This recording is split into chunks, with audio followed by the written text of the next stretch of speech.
$50 million sex trafficking situation by two leaders in the church. I believe it was two leaders. You look it up when you get the chance. If you haven't looked it up, if you don't know about it, I believe it was in Texas, Houston, I believe. Oh, wow.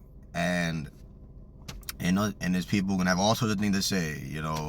Can't trust the church and all these things, and they only for your money. Of course, ultimately, you don't trust nobody. Ultimately, you trust God, because people can fail. People are faulty, regardless of who they are.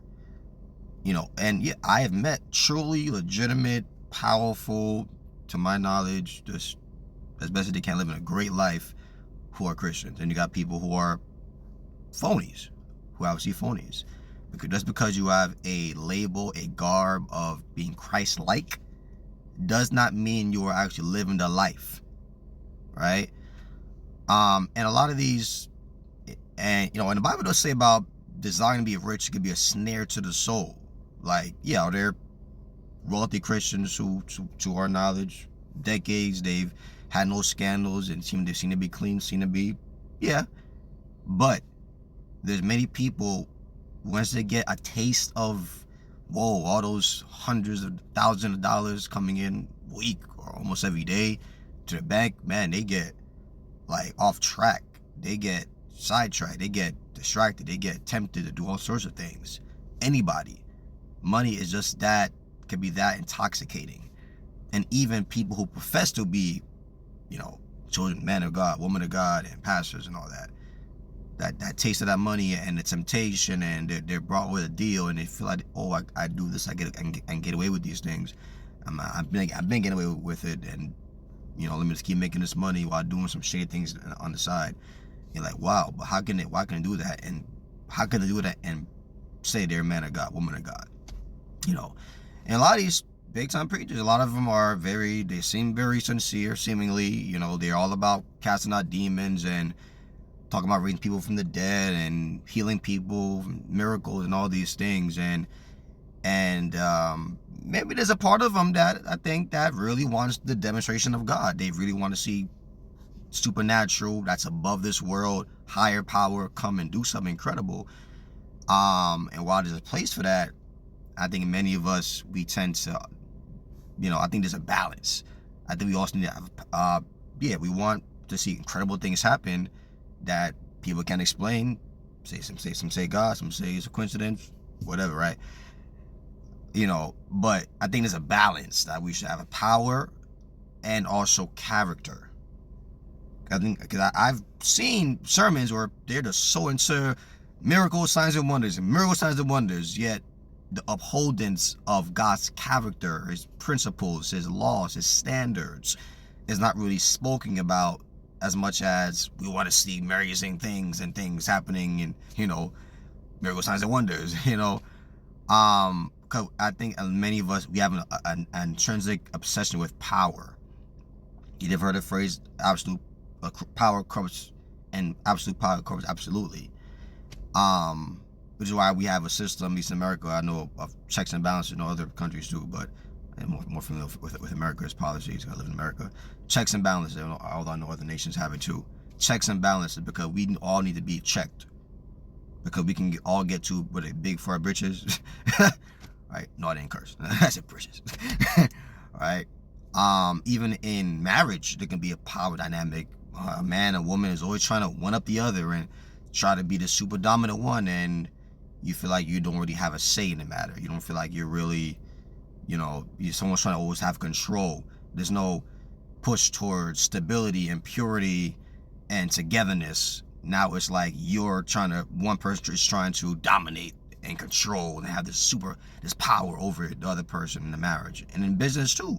Business, jobs, in the music arena, entertainment, there's always a jostling for power and authority, right? Yet in business and sports and entertainment, we still need standards.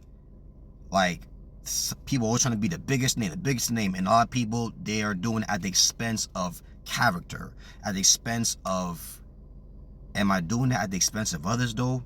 Am I being dishonest? Am I cheating? Am I disrespecting people, like toxic disrespect? Am I cutting corners and being malicious and vengeful at the expense of power, trying to get power? You know, and you see it every day happening. So intoxicated with power at the expense of proper principles. You know, what's a marriage without proper principles and standards, right?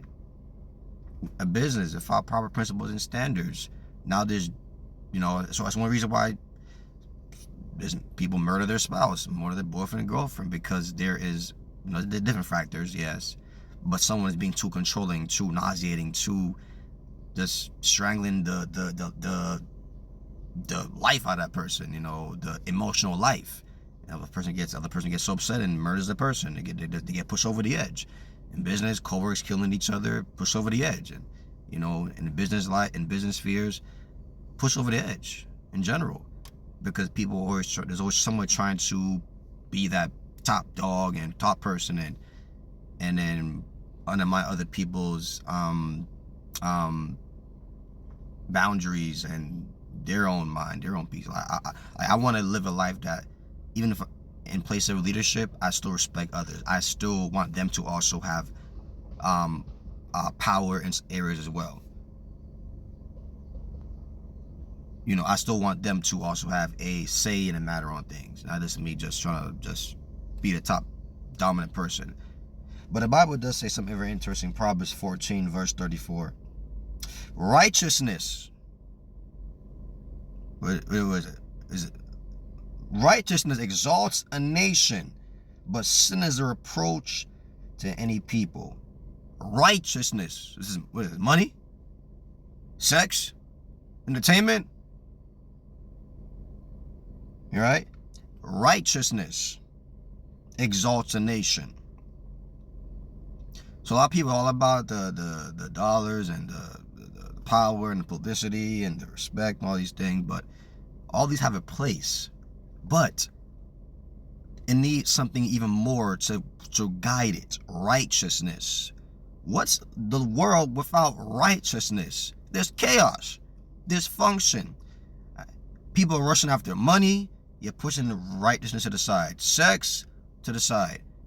Yeah. And these spiritual leaders, wolves in sheep's clothing, for example, not just them, but many other people, they're pushing other, they're going after money, they're going after the success, economic success, at the expense of righteousness. And I think about all those little girls and the boys, especially the little girls that's being like just sold and being treated like that and being used sexually in horrendous ways for the sake of money. And the Bible says it clear, the love of money is a root to all kinds of evil. No, money is a tool. It's a resource. And there's a verse in the Bible where it says, don't give me poverty or riches. Uh-oh. I mean, yeah, there are people who can be good with riches. I'm not against riches. But there are many people legitimately just cannot handle riches because it pushes them to do things that's just, whoa. That's a mature prayer. Lord, if being super wealthy will take me off a pure path, don't make me wealthy. Uh-oh. Woo! That's a mature prayer right there. And of course, I mean, we don't want to be in poverty. Who wants to be in poverty and struggle for your basic needs? But I want to be content. I want to be good. You know, like God blessing me with millions, billions. That God will be done. Okay, I'm not complaining. But a lot of you know your triggers. Some of you know you really bad struggle with money, and money leads you to do all sorts of crazy things. I just want to be good. I want to live a life of purity and peace and stability, regardless of how much I make. You still good. 80 grand, 100 grand, 70 grand. You know what I'm saying? But hey, God will be done. Sin is a reproach, man. Sin always brings division, destruction, chaos. We need proper principles. All right, y'all. So I love y'all. Ultimately, put your trust in God. People can fail you. And remember to uphold proper principles at all time. All right, y'all. God bless you. Love you.